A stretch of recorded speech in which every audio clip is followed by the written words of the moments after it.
අපිට තියෙන්නේ අපි අද කරන්නේ කුකුළු පාලනය. කුකුළු පාලනයෙන් පස්සේ අපිට තව මේ කුකුළු පාලනය ඉවර වෙලා අපිට තව කරන්න තියෙනවා ගවයින්ගේ රෝග. ගවයින්ට ඇදෙන රෝග ඒ කොටස කරාට පස්සේ කුකුළු පාලනයත් එක්ක සත්ත්ව පාලනයේ පාඩම ඉවර වෙනවා. ඊට පස්සේ අපි කෙලින්ම ප්‍රශ්න පත්‍ර වලට යන්නේ. අපි බලමු අද මේක ටිකක් ගොඩක් දුරට ඉවර කරගන්න පුළුවන් වෙයිද කියලා. හරිද? මාව ඇහෙනවනේ ස්ලයිඩ් එක පේනව නේද? මාව ඇහෙනව නේද? ස්ලයිඩ් එක පේනව නේද? ඔව් ඕකේ. හරි. එතකොට මේ කුකුළු පාලනය ගත්තට පස්සේ මේ කුකුළු පාලනය කියලා කියන්නේ ගොඩක් මේ ලාභදායී ව්‍යාපාරයක්. ඇයි මේ ගොඩක් පොඩි ඉඩක ඊළඟට අඩු වියදමකින් අපිට කුකුළු ඇති කරන්න පුළුවන්. කුකුළු පාලනය. ඒ හින්දා වර්තමානයේදී ගොඩක් ලාභදායී ව්‍යාපාරයක් කියන ගණයට තමයි කුකුළු පාලනය අයිති වෙන්නේ. කුකුළු ගත්තට පස්සේ යාලව මස් වලට ඊළඟට බිත්තර වලට ඊළඟට ඔයාලා දන්න නැති ක්‍රීඩාවලට හොර කුකුල් ක්‍රීඩා අන්න ඒ වගේවට ඊට පස්සේ අලංකරණය සඳහා මෙන්න මේවට තමයි කුකුළු ඇති කරන්නේ ප්‍රධාන වශයෙන්. මස් වලට බිත්තර වලට ක්‍රීඩා සඳහා ගොඩක් වෙලාවට ඉන්දියාවේ හොර කුකුල් ක්‍රීඩාවට ඒකට සහ අලංකරණය සඳහා කුකුළු ඇති කරනවා. සාමාන්‍යයෙන් අපේ ලංකාව ගත්තට පස්සේ කුකුළු පාලනය වැඩිපුරම සිද්ධ වෙන්නේ වායම පළාතේ. වායම පළාතේ කුරුණෑගල පැත්තේ වගේ. වායම පළාත තමයි කුකුළු පාලනය වැඩිපුරම අංක 1 වෙන්නේ වායම පළාතේ. ඊට පස්සේ බස්නාහිර පළාතේ කුකුණු ගහනේ ව්‍යාප්තිය තමයි දෙවනුවට තියෙන්නේ. එහෙම නැත්නම් වායම පළාතෙන් පස්සේ බස්නාහිර පළාතේ තමයි කුකුළු ගහනය තියෙන්නේ. ඊට පස්සේ අපේ රටේ දැන් නිෂ්පාදනය කරන කුකුල් මාස් ඊළඟට බිත්තරවල මේ වයින් කොටසක් අපේ රටෙන් වෙනත් රටවල් වලට අපනයනය කරනවා. හරිද? අපේ රටේ වෙනත් රටවල් වලට අපනයනය කරනවා. ඒ වගේම තමයි මේ එහෙම අපි අපනයනය කරාට අපේ රටේ අවශ්‍යතාවය සඳහා කුකුල් මාස් විදේශ රටවල් වලින් අපේ රටට ආනයනය කරන අවස්ථා තියෙනවා. එහෙමයි දැන් සාමාන්‍යයෙන් රටේ අවශ්‍යතාවයට ප්‍රමාණවත් පරිදි රට ඇතුළේ නිෂ්පාදනය වෙනවා කුකුළු මස් බිත්තර වගේ දේවල්. එහෙම කළා අපෙන් වෙනත් රටවල් වලට අපනයනය කරනවා. අපෙන් ගෙනියනවා අපනයනය කරනවා. ඒ වගේම තමයි සමහර වෙලාවකට වෙනත් රටවල් වලිනුත් කුකුළු මස් අපේ රටට ආනයනය කරනවා. හරිද? ඊට පස්සේ අපි ගත්තට පස්සේ ශ්‍රී ලංකාවේ එක පුද්ගලයෙක්ගේ ඒක පුද්ගල කුකුළු මස් පරිභෝජනය ගත්තොත් වසරකට එක පුද්ගලයෙක්ගේ කුකුළු මස් පරිභෝජනය වසරකට කිලෝ 5ක් කියලා තමයි ස්ථිමෙන්තු කරලා තියෙන්නේ. ඕවා MCQ ප්‍රශ්න වලට එන්න පුළුවන්. එක පුද්ගලයෙක්ගේ කුකුළු මස් පරිභෝජනය වර්ෂයකට කිලෝ 5ක් වගේ තමයි වෙන්නේ. මේක මේ සමස්තයක් විදිහට අරගෙන තියෙන්නේ. ඒ කියන්නේ මේක ගන්න කොහොමද? සම්පූර්ණ කුකුළු මස් පරිභෝජනය අවුරුද්දකට රටේ සම්පූර්ණ කුකුළු මස් ගොඩක් ඉන්න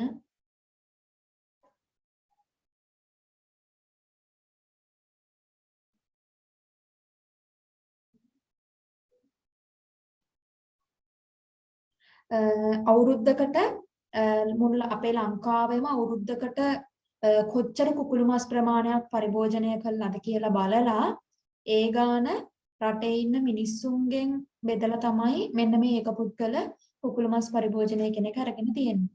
ඒක එහෙම ගත්තත් ඉතින් මේක සාධාරණය නොවන අවස්ථා තියෙනවා. මොකද vegetarian peopleස්ලා ඉන්නවනේ vegetarian කියන්නේ මස් වර්ග කුකුල් මස් එහෙම දැන් සමහර අය ඉන්නවා බිත්තර කනවා. කුකුල් මස් කන්නේ නැහැ. සමහර අය ඉන්නවා අනිත් මස් වර්ග කනවා කුකුල් මස් කන්නේ නැහැ. අර ඒ වගේ දැන් කුකුළු මස් කන්නේ නැති පිරිස කියන එකත් මෙන්න මේ ගොඩට අරගෙන තමයි මේක ගණනය කරලා තියෙන්නේ. කොහොම වුණත් ශ්‍රී ලංකාවේ එක පුද්ගල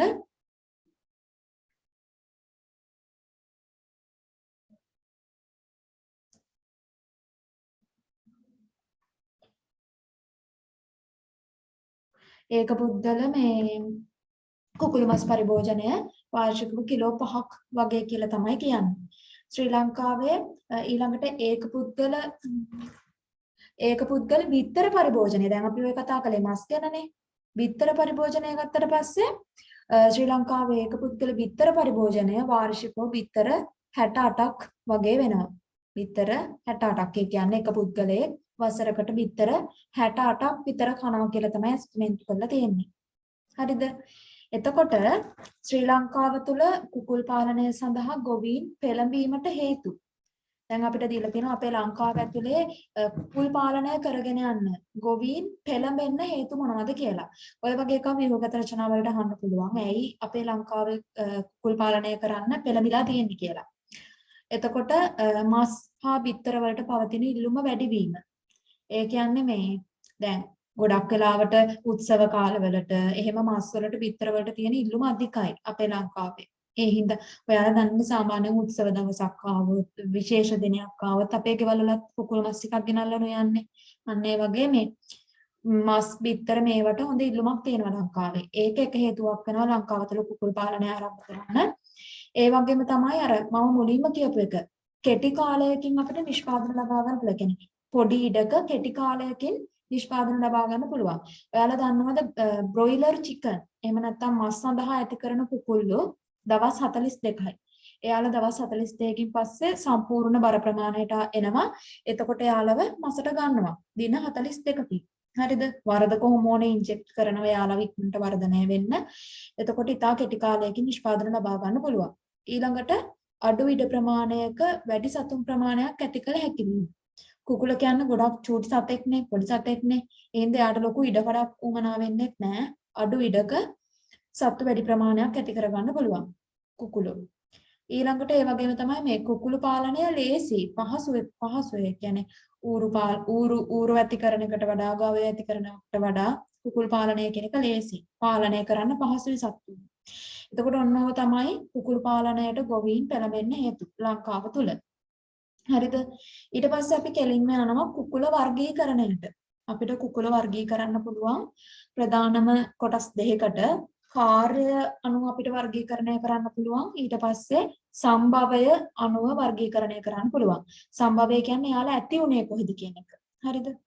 කාර්ය අණුව ගත්තට පස්සේ කුකුලෝ බිත්තර සඳහා ඇති කරන අය ඉන්නවා වයිට් ලෙගෝන්ලා.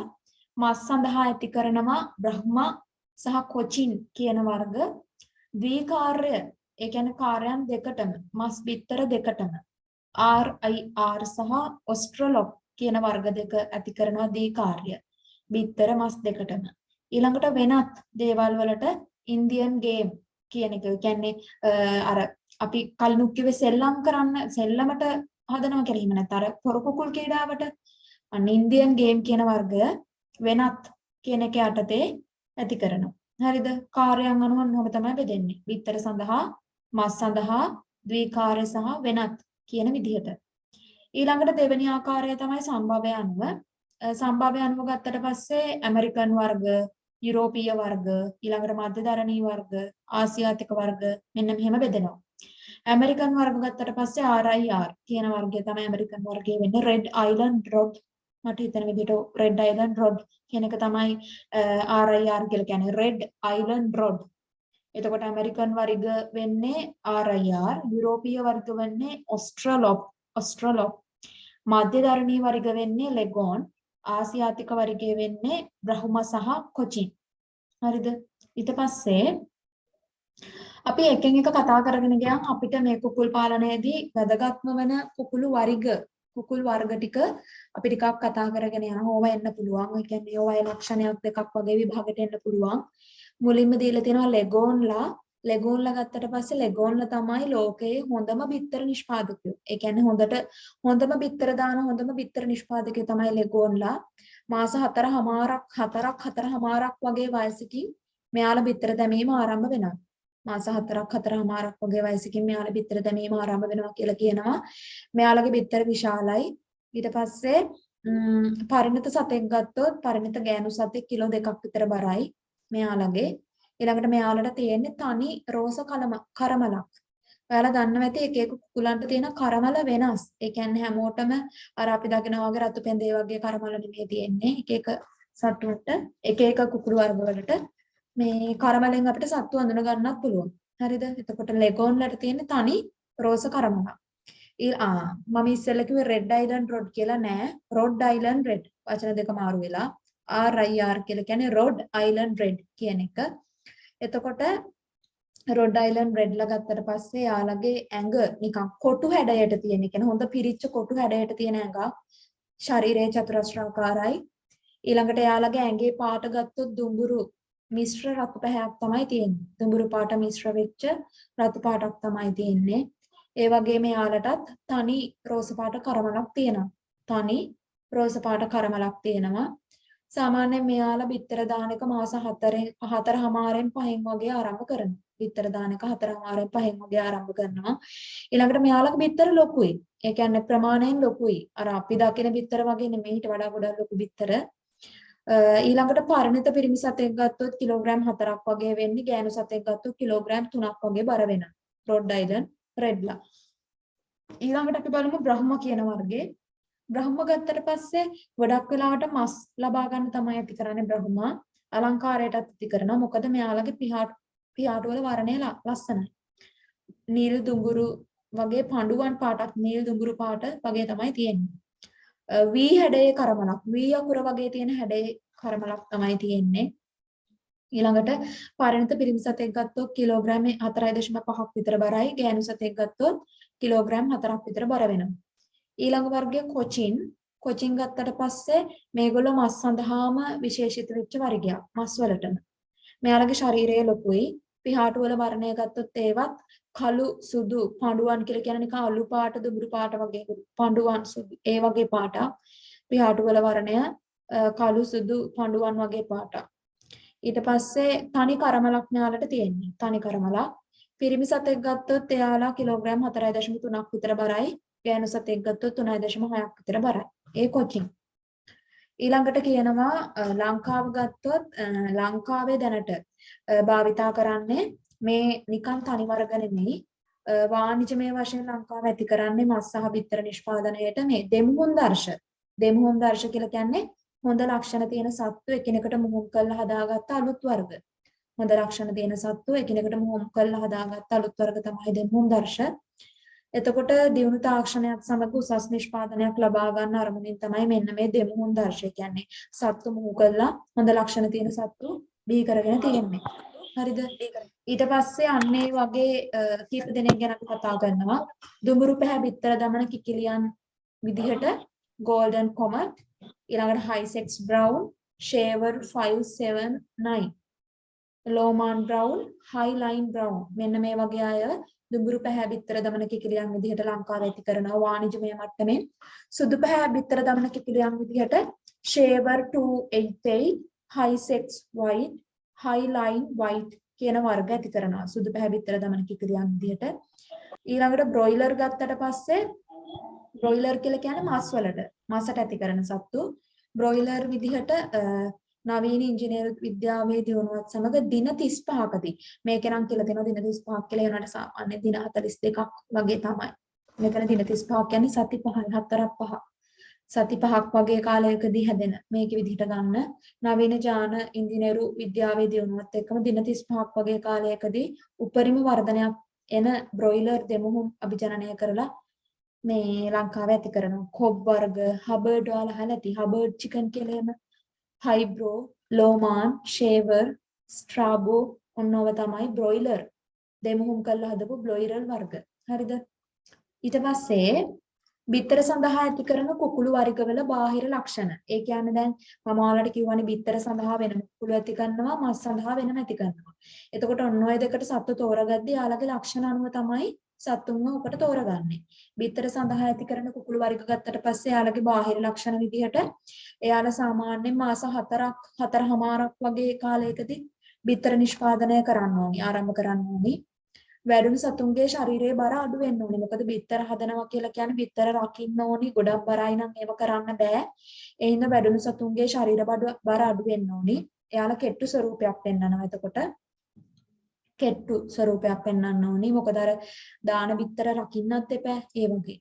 සාමාන්‍යයෙන් ගත්තොත් බිත්තර සඳහා අපි කුකුළු වර්ග ඇති කරනවා නම් එයාලා මාසයක් වගේ කාලයකදී දින 30ක් නේ. එතකොට 30ක් 31ක් නේ. එතකොට බිත්තර 25ක් 30ක්වත් දාන වර්ගයක් තමයි අපි බිත්තර වලට ඇති කරන්නේ. කියන්නේ මාසෙට බිත්තර 25ක් 30ක් අතර ප්‍රමාණයක් දෙන්න ඕනේ. ඒ වගේම බිත්තර විශාල වෙන්න ඕනේ. සාමාන්‍යයෙන් බිත්තර සඳහා ඇති කරන කුකුළු වර්ගවල ශරීරයේ pH ප්‍රමාණය වැඩි. මොකද එයාලා බිත්තර දානවා වගේම බිත්තර රකින්න ඕනි. බිත්තර වලට උණුසුම දෙන්න ඕනි. ඒ හින්දා පිහාටු වැඩිපුර තියෙනවා. උදාහරණ විදිහට කෝල්ඩන්, කොමට්, ලෝමාන් බ්‍රවුන් ඔන්න ඔය වගේ අය බිත්තර සඳහා ඇති කරන කුකුළු වර්ග. එතකොට ඔයාලා මේවා පාඩම් කරගන්න හොඳේ මේ කියන්නේ. දැන් අපි පාඩම් ගොඩක් කරා ඔයාලට පේපර් එකේ සමස්තයක් විදිහට උත්තර ලියා ගන්න පුළුවන් දැන්. කියන්නේ බරට පාඩම් ටික කෙරිලා තියෙන්නේ ඔක්කොම. අපේ 4 වෙනි මාසෙ නෙමෙයි යන්නේ අපි පන්ති කරන්නේ. මුල ඉඳන් ආපු අයගේ ගත්තොත් 4 වෙනි මාසෙ යන්නේ. අපි 4 වෙනි මාස 4කට සෑහෙන ප්‍රමාණයක් කළා. අපි ඊටු ටිකක් ප්‍රශ්න වලින් හරි කවර් කරමු. දැන් පේපර්ස් ටිකක් කරලා ඔයාලට අර උත්තර ලියා ගන්න බෑ කියන ඔළුවේ තියෙන දේ මම හදන්න බෑ. එහෙනම් තමයි මම ඉක්මනටම පේපර් කරන එක පටන් ගන්නවා කියලා කිව්වේ. අපි කරගෙන යමුකෝ. ඊළඟට මස් සඳහා ඇති කරන කුකුලන්ගේ බාහිර ලක්ෂණ ගත්තොත් මස් වලට වැඩුණු ඒ කියන්නේ සත්තුන්ගේ වර්ධන වේගය වැඩි මස් වලට ඇති කරන අයගේ. මොකද ඉක්මනට මසට ගන්න පුළුවන් වෙන්නේ එයා. ඒ කියන්නේ එයාලව මාස ගණන් තියාගෙන ලොකු කරන එකේ තේරුමක් නැහැනේ. එයාලට කන්න දීලා ලොකු කරන එකේ තේරුමක් නැහැ. මොකද එයාලව මසට නැති කරන්න එහෙනම් අඩුම කෙටි දින ගානකින් යාලා ලොකු කරගන්න පුළුවන් නම් අන්න ඒක තමයි හොඳ. එතකොට සතුන්ගේ වර්ධන වේගය වැඩි. මස් සඳහා ඇති කරන අයගේ ලක්ෂණයක් ඒක. වැඩුණු කුකුලන්ගේ ශරීරවල බර වැඩි. ඒ කියන්නේ හොඳට වර්ධනය වෙච්ච කුකුලන්ගේ ශරීරවල බර වැඩි. ඊළඟට බිත්තර නිෂ්පාදන හැකියාව ඉතා අඩුයි. බිත්තර නිෂ්පාදනය කරන්න පුළුවන් හැකියාව අඩුයි. ඊළඟට ශරීරයේ පිහාටු වර්ධනය ඉතා අඩුයි. පිහාටු අඩුවෙන් තමයි වර්ධනය වෙන්නේ. මොකද මස් හැදෙන්න ඕනිනේ. ක්‍රියාශීලී බව අඩුයි. ඊළඟට ශරීරයේ හතරැස් පෘෂ්ටිමත් ස්වරූපයක් දක්වනවා. කොබ්, ෂේවර් වගේ අය තමයි මස් සඳහා ඇති කරන්නේ. ඊට පස්සේ අපි ගත්තොත් කුකුළු පාලනය හා සම්බන්ධ ශ්‍රී ලංකාවේ විවිධ ආයතන. මේ අපි කතා කරන කුකුළු පාලනයට සම්බන්ධ ලංකාවේ තියෙන ආයතන ගත්තොත් කුකුළු ආහාර, කුකුලන්ට ආහාර නිෂ්පාදනය කරන ආයතන. ඊළඟට කුකුළු ඇති කරන ගොවිපළවල්. ඊළඟට මෙයාලට අදාළව ඖෂධ ඒවා ආනයනය කරන සමාගම්. බීජෝෂණාගාර කියලා කියන්නේ බිත්තර තියාගෙන බිත්තර රක්කවලා පැටවු ගන්න තැන්. අන්න ඔය වගේ බීජෝෂණාගාර. මෙන්න මේවා තමයි කුකුළු පාලනය සම්බන්ධව ලංකාවේ තියෙන ආයතන. ව්‍යුහගත රචනාවලට අහන්න පුළුවන් ඔය වගේ පොඩි දෙයක්.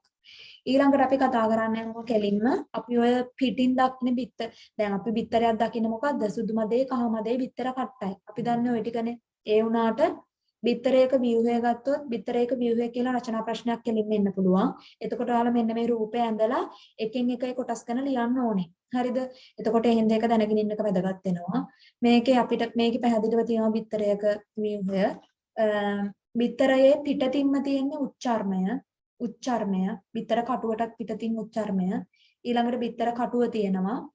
කටුවට ඇතුලින් පිටත පටලය තියෙනවා. පිටත පටලයට ඇතුලින් අභ්‍යන්තර කවච පටලය තියෙනවා.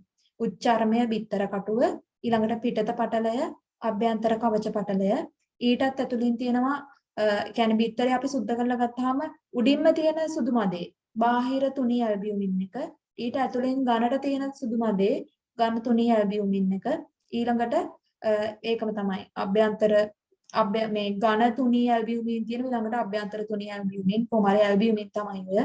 ඊට පස්සේ ඔයාලා දැක්කලා ඇති බිත්තරය සුද්ධ කරලා තියෙනවා නම් බිත්තරේ එක පැත්තක නිකන් හිදසක් වගේ තියෙනව නේද? බිත්තර සුද්ධ කරන ගෑන් ළමයි නම් ඕව දන්නවා ඇති බිත්තරයක් එහෙම සුද්ධ කරලා තියෙනවා නම් එක පැත්තක් නිකන් සිදුර වගේ තියෙනවා අපි බිත්තරේ සුද්ධ කරද්දී.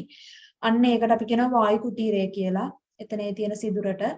ඊට පස්සේ ගත්තොත් බිත්තරයේ මැද කහමදේ තියෙනවා. ඔයාලා එච්චර දැකලා නැහැ. ඒ වුණාට මෙන්න මේ කහමදය මෙන්න මේ සුදු මදයට දෙපැත්තෙන් නිකන් චුටි නූල් දෙකකින් වගේ සම්බන්ධ වෙලා තමයි තියෙන්නේ සාමාන්‍යයෙන්. එතකොට එන්නේ නූල් වගේ සම්බන්ධ වෙන සම්බන්ධක ආධාර වලට අපි කියනවා ඩිම්බ රජ්ජු කියලා. ඩිම්බ රජ්ජු එහෙම නැත්නම් චතුලේසාව කියලා. ඊළඟට මෙන්න මේක කහමදය. ඒ කියන්නේ කලලය මේක ඇතුළේ තමයි තියෙන්නේ. කහමදයෙන් තමයි කලලයට පෝෂණය සපයන්නේ. මේක කහමදය. එතකොට මෙන්න මෙතන තියෙන බ්ලාස්ට මඩල කියලා. බීජාන්න පටලයේ තියෙනවා. මේකට ආපහු තියෙනවා චලේසාව. නැත්නම් ඩිම්බ රජ්ජුව උච්චර්මය. ඔන්න ඔය ටික තමයි බිත්තරේ කොටස් ටික. රූපය ඇඳලා පැහැදිලිව මෙන්න මේ වගේ නම් කරගන්න පුළුවන් වෙන්න ඕනේ. රූපය අනිවාර්යෙන් අඳින්න ඕනි විභාගයට මේ ප්‍රශ්නේ ආවොත්. ඊළඟට අපිට තියෙනවා බිත්තරයක විවිධ කොටස් මගින් ඉටු කරන කාර්යයන්. පළවෙනියටම මම කිව්වා තියෙන්නේ පිටතින් උච්චර්මය බිත්තර කටුවටත් උඩින්. එතකොට උච්චර්මය මොකද කරන්නේ?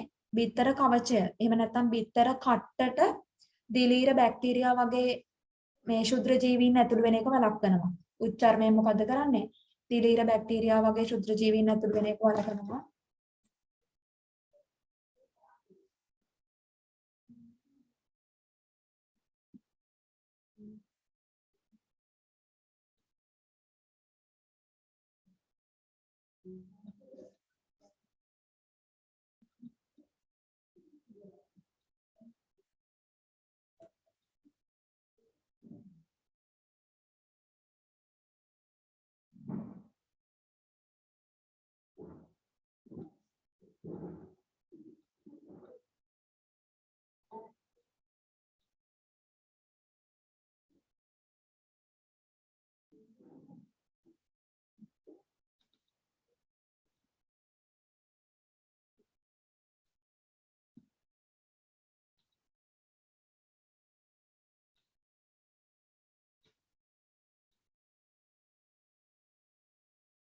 හරි. එතකොට මෙන්න මේ උච්චාරණය කරන්නේ බිත්තර කවචයට දිලීර හා බැක්ටීරියා ඇතුළු වෙන එක වළක්වනවා. ඒ වගේම බිත්තර වියලී යාමෙන් ආරක්ෂා කරගන්නවා. මතක තියාගන්න ඒක හොඳේ. අපි ඔය වගේ අපි දන්නවත් නැහැනේ බිත්තර කට්ටට පිටතින් තා මොකක් හරි තියෙනවා කියලා. එතකොට ඕකෙන් කරන්නේ මොකද්ද? බිත්තරය වියලී යාමෙන් ආරක්ෂා කරගන්නවා. ඊට පස්සේ ඔන්න උච්චාරණයට ඇතුළතින් තමයි තියෙන බිත්තර කවචය. බිත්තර කවචය ගත්තට පස්සේ ඒ කියන්නේ බිත්තර කට්ට අපි දකින්න එක. බිත්තරේ ආරක්ෂාවට මේක වැදගත්. ඒ වගේම බිත්තරේ හැඩය ඒ ඕවලාකාර හැඩයක් නේ තියෙන්නේ. ඔන්න ඕවලාකාර හැඩය නියමිත හැඩය පවත්ව ගන්න බිත්තර කට්ට වැදගත්. ඔයාලා දන්නවද බිත්තරේ කුකුලෙක්ගෙන් කිකිලියෙක්ගෙන් එළියට එද්දී ඒක ওই බිත්තර කට්ට ඔච්චර ඝනකම නැහැ. ඒක නිකන් අර බිත්තර එළියට එනකොට නිකන් අර ඒක කොහොමද කියන්නේ නිකන් අර කියන්නේ අර එබෙන සුළුයි. බිත්තරේ එළියට ආවට පස්සේ තමයි ඔක ඝන වෙන්නේ. කියන්නේ බිත්තරයක් විදිහට හැදලා බිත්තරේම එළියට එනව එහෙම නෙමෙයි. ටිකක් අර එබෙන සුළු ස්වභාවය කියන්නේ ලොකු ඝනකමකින් අඩු ඝනකමකින් තමයි එන්නේ. මට තප්පරයක් දෙන්න මට කෝල් එකක් එනවා.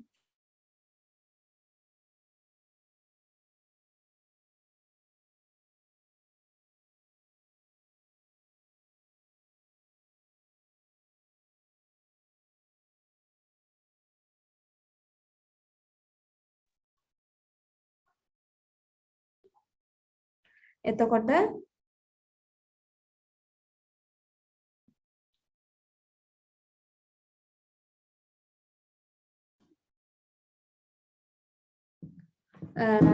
බිත්තර කවචය අර බිත්තරේ ආරක්ෂාවට තමයි බිත්තර කවචය තියෙන්නේ. අර කිව්වා වගේ මේ බිත්තරේ හැඩය පවත්වා ගන්න බිත්තරේ નિયમિત හැඩය පවත්වා ගන්න බිත්තර කවචය වැදගත්.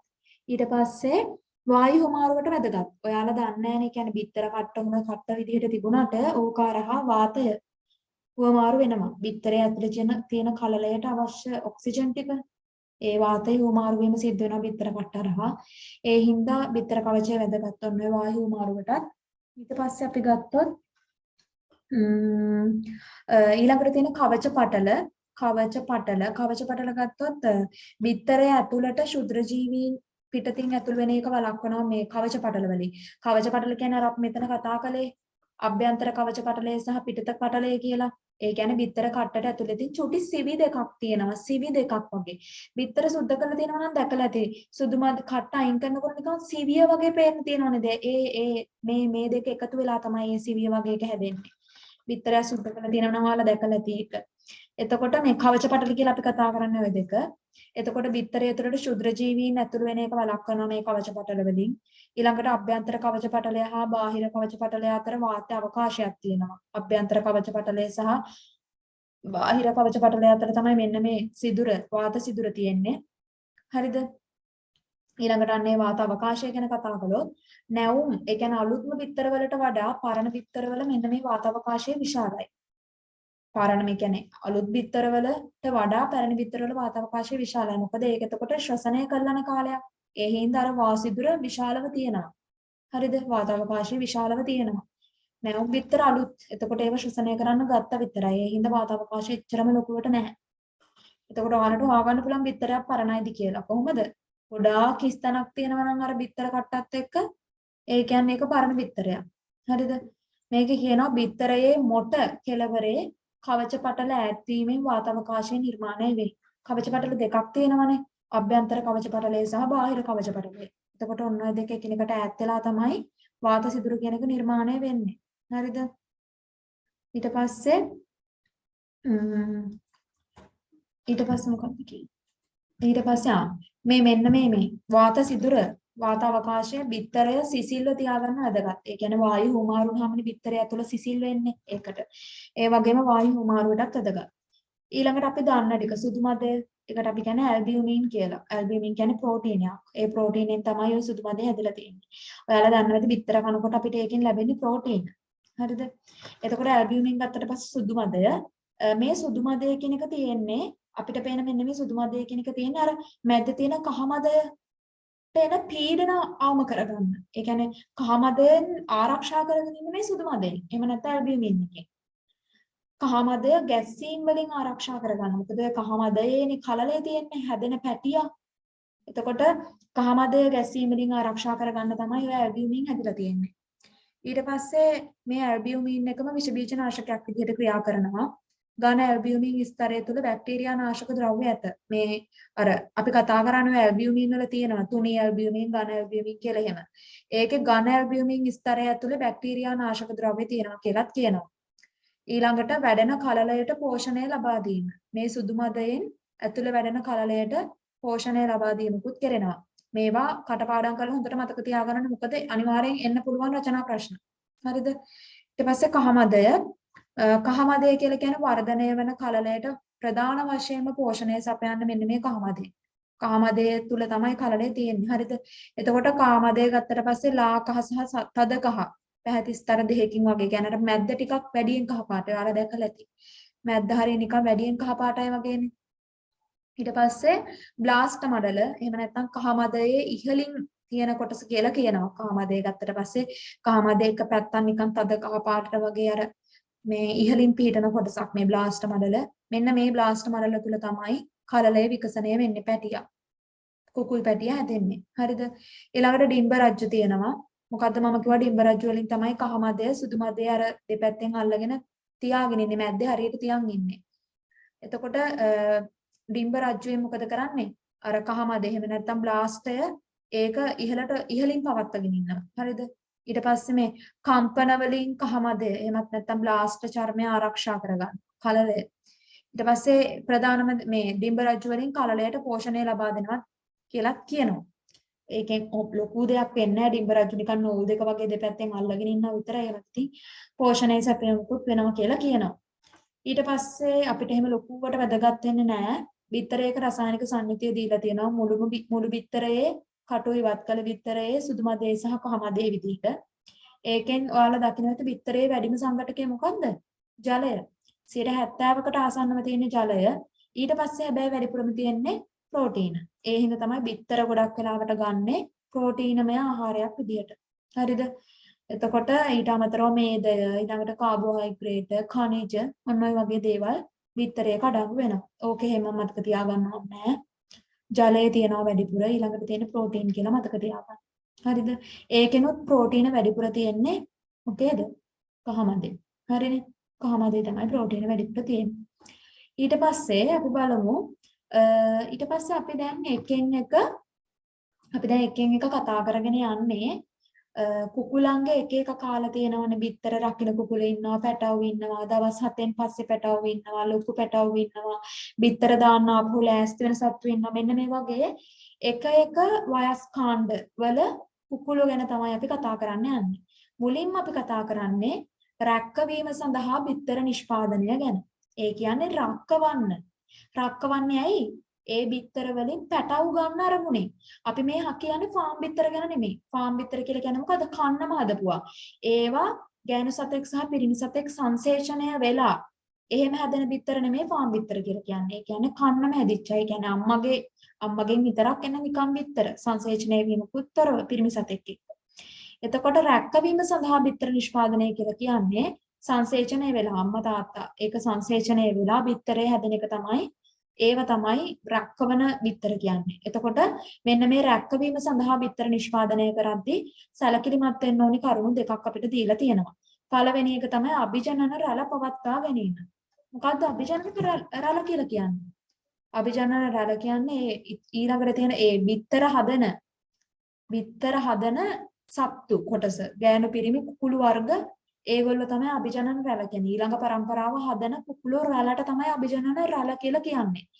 රැකවීම සඳහා අවශ්‍ය බිත්තර ලබා ගැනීමේදී අභිජනන රැළ තෝරා ක්‍රමානුකූලව නඩත්තු කරන්න ඕනේ. ඒ කියන්නේ අපි රක්කවන්න බිත්තර ගන්නකොට බිත්තර ගන්න අම්මල තෝර ගන්නවනේ.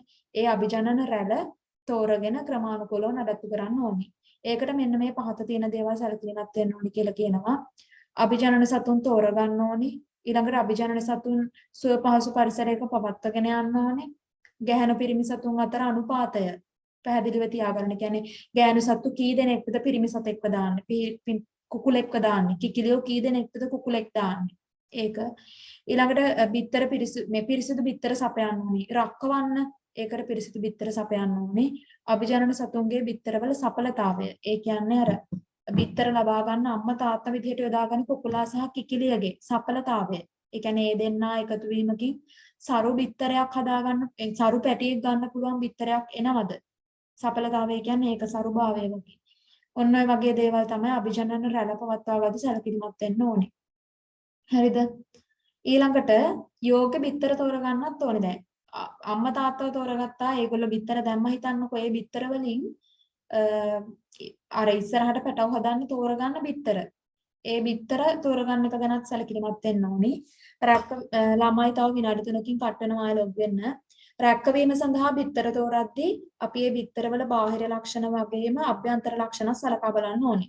බාහිර ලක්ෂණ වගේම අභ්‍යන්තර ලක්ෂණ සලකලා බලන්න ඕනි. එතකොට අපි මුලින්ම බලමු රක්කවන්න සුදුසු බිත්තරවල බාහිර ලක්ෂණ මොනවද කියලා. පළවෙනිම එක තමයි ඒ ගන්න බිත්තර කටුව පිරිසිදු වෙන්න ඕනේ. සාමාන්‍යයෙන් පිරිසිදු බිත්තර විතරයි අපි රක්කවන්න යොදාගන්නේ. හරිද? ඊට පස්සේ අපි ගන්න බිත්තරවල බිත්තරයේ નિયમિત හැඩය තියෙනවා. නිකන් අර ඕවලාකාරයේ ස්වභාවය, ඒ හැඩය. බිත්තරයේ හැඩ දර්ශකය 74ක් වීම සුදුසුයි කියලා කියනවා. ඒ ඔය විදිහට මතක තියාගන්න හැඩ දර්ශකය කියලා. ඊළඟට බිත්තරයේ බරගත්තු සාමාන්‍ය බිත්තරයක් ග්‍රෑම් 54ක් 58ක් වගේ තමයි වෙන්නේ. ඒ කියන්නේ හොඳ බිත්තරයක්. ඒ හින්දා අපි රක්කවන්න ගන්නවා නම් ඒ රක්කවන්න ගන්න බිත්තරයක් සාමාන්‍ය ග්‍රෑම් 54ක් 58ක් වගේ බර බිත්තරයක් තමයි අපි ගන්න ඕනේ. ඊළඟට බිත්තර කටුවේ ස්වභාවය ගත්තොත් ගොඩාක් ඝනකම වෙන්නත් බෑ. ගොඩාක් තුනී වෙන්නත් බෑ. මධ්‍යස්ථ ඝනකමක් තියෙන බිත්තර තමයි අපි කටු සහිත බිත්තර තමයි අපි සාමාන්‍යයෙන් රක්කවන්න යොදාගන්නේ. ඊළඟට බිත්තර කටුවේ වර්ණය ගත්තොත් දැන් ඔයාලා දන්නවනේ ඒ කියන්නේ දුඹුරු බිත්තර තියෙනවා, සුදු බිත්තර තියෙනවා, අන්න ඒ වගේ වර්ගයට ආවේනික වර්ණය සහිත බිත්තර රක්කවන්න ගන්න ඕනේ. ඒ කියන්නේ අපි යොදාගෙන රක්කවන්න ගන්න අම්මලා, ඒ කියන්නේ රක්කවන්න ගන්න කිකිලියක් ගන්නවනේ. ඒ කිකිලිය දාන බිත්තරවල වර්ණයේම බිත්තර තමයි යාට රක්කවන්න දෙන්න ඕනේ. නැත්තම් කිකිලිය බලන මේ මොකද්ද මම දාන රතු බිත්තර මට බෑ සුදු බිත්තර රක්කන්න කියලා එයා නැගිටලා යනවා අතරමැදදී. ඒ වගේ බිත්තර කටුවේ වර්ණය ගැන සැලකිලිමත් වෙන එක වැදගත්. ඊට පස්සේ රැක්කවීමට සුදුසු බිත්තරවල අභ්‍යන්තර ලක්ෂණ. මොනවද අභ්‍යන්තර ලක්ෂණ? ඒ කියන්නේ ඇතුළ. අපි අර කලින් කතා කළේ පිටතේ වන බිත්තර කට්ට දැකලා අපිට කියන්න පුළුවන් ඒවනේ. එතකොට රක්කවන්න සුදුසු බිත්තරවල අභ්‍යන්තර ඇතුළ තියෙන ලක්ෂණ. එතකොට අපි ඔන්න ඇතුළ බලන්නේ කොහොමද? අපිට පුළුවන් ලයිට් එකක් ගහලා බලන්න. ඒ කියන්නේ ආලෝක ධාරාවකට ලක් කරලා අපිට බිත්තරයට ලයිට් එකක් ගහලා, ඒ කියන්නේ ඒක අඳුරු කුටියක්, අඳුරු කාමරයක්. ඒ අඳුරු කාමරයේදී බිත්තරයට ලයිට් එකක් ගහලා තමයි අපි බිත්තරය ඇතුළ බලන්නේ. ඔය උපකරණයට අපි කියනවා කැන්ඩ්ලින් කියලා. කැන්ඩ්ලින් කියන උපකරණය භාවිතා කරලා තමයි අපි බිත්තරය ඇතුළත බලන්නේ. හරිද? ඒ කියන්නේ නිකන් ලයිට් ටෝච් එකක් ගහනවා වගේ. ඒ වගේ හිතන්නකෝ ඔයගොල්ලෝ. ආලෝක ධාරාවක් යොමු කරලා ළමයි තව විනාඩියක් කට් වෙනවා. ආලෝක ධාරාවක් යොමු කරලා විනිවිද පේනවා නම් ආලෝක ධාරාවක් දැම්මහම බිත්තරය ඇතුළත විනිවිද පේනවා නම් ඒක සාමාන්‍යයෙන් සුදුසු බිත්තරයක් කියලා කියනවා. හරිද? හැබැයි ආලෝක ධාරාව පිටතට පේන්නේ නැත්තම් බිත්තරය ඇතුළත අඳුරුයි නම් ඒක නරක් වෙච්ච බිත්තරයක් කියලා කියනවා. හරිද? ඊළඟට බිත්තර කවචය පිපිරිලා නම් අපි බිත්තරේ විනිවිද බලද්දි බිත්තරේ ඇතුළේ නිකන් රත් පාට රුධිර පැල්ලම් පේනවා නම් මස් වැදලි වගේ පේනවා නම් අන්න ඒ වගේ බිත්තර අපි රකින්න යොදා ගන්නෑ. අපි මේ බිත්තර ඉවත් කරනවා. ඒ වගේම තමයි අපි රකින්න ගන්න බිත්තරවල කහමද දෙකක් තියෙනවා කියලා දැක්කොත් අපි ලයිට් එක ගහලා බලද්දි කහමද දෙකයි. එහෙනම් ඒව ගන්නෙත් නැහැ. කහමද එක පැත්තකට බර වෙලා නම් එතකොට ගන්නෙත් නැහැ. ඒ කියන්නේ පිහිටීමේ වෙනසක් තියෙනවා නම් එහෙම ගන්නෙත් නැහැ. සුදු මදේ වර්ණ විපර්යාස වලට ලක් වෙලා නිකන් වලාකුළු වගේ ඇතුලේ පේනවා නම් එහෙම ගන්නෙත් නැහැ. අර වාත කුටීරය ගොඩාක් විශාලව පවතිනවා නම් එහෙම